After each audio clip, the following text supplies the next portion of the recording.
Alhubbu fi llahi azza wa jalla min usuli al-iman wa min afdali al-a'mal, kupendana kwa ajili ya Allah subhanahu wa ta'ala ni katika misingi ya iman na ni miongoni mwa zilizokuwa bora zaidi katika amali. Kama kuna amali bora zenye thawabu nyingi, basi ni amali hii ya kupendana kwa ajili ya Allah. Wa min afdali al-a'mal, na ni miongoni mwa zilizokuwa bora zaidi katika a'mal, idha tajarrada an aghradi ad-dunya wa ahwa'i an-nufus. Angalia msisitizo, pindi itakapovuka hilo la kupenda kwa ajili ya Allah, idha tajarrada an aghradi ad-dunya, pindi litakapotengana hilo jambo kuhusiana na malengo ya kidunia, wa ahwa'i an-nufus, na litakapotengana jambo hilo na matamanio ya nafsi, ikawa mapenzi ni kwa ajili ya Allah basi. Na ndiyo maana mtu mwenye mapenzi kwa ajili ya Allah huwezi ukamkuta anawapenda ndani ya moyo wake na kuwashabikia watu waovu. Mtu munharifu, mtu kapinda kabisa, jitu haliswali, mtu wa maasi, mlevi,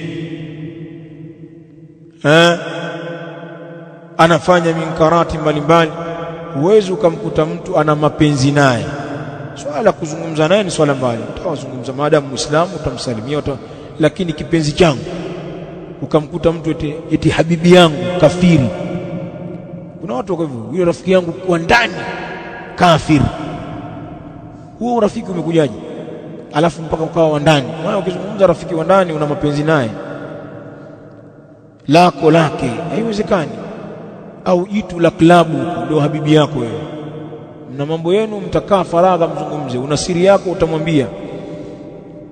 Hiyo ni alama kwamba hayo mapenzi hayo sio kwa ajili ya Allah. Kwa ajili ya Allah unampenda mtu mwenye kumwadhimisha Allah, kwamba huyu ana kila sababu za mimi kumpenda, kwa sababu aliyeniumba na tunayemwabudu huyu bwana anamuadhimisha, yuko madhubuti katika dini ya Allah. Kwa sababu ya hilo mimi nampenda huyu. Umeelewa eh? Sasa urafiki wetu wakati mwingine tuuangalie, hao tunaowashabikia na kuwapenda ni kwa lipi? Wao wakoje kwenye dini?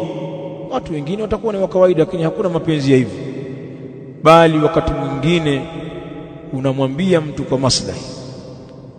Wewe ni ndugu yetu Muislamu, lakini tunapata uzito wa kuwa karibu na wewe, hata kukupenda kwa sababu ya mambo yako. Hujaacha ulevi, unazeeka swala hutaki, una uraibu kadha wa kadha, mambo ya hovyo. Sasa tunapata ugumu. Basi tu Muislamu tutafanyaje? Ajue nafasi yake.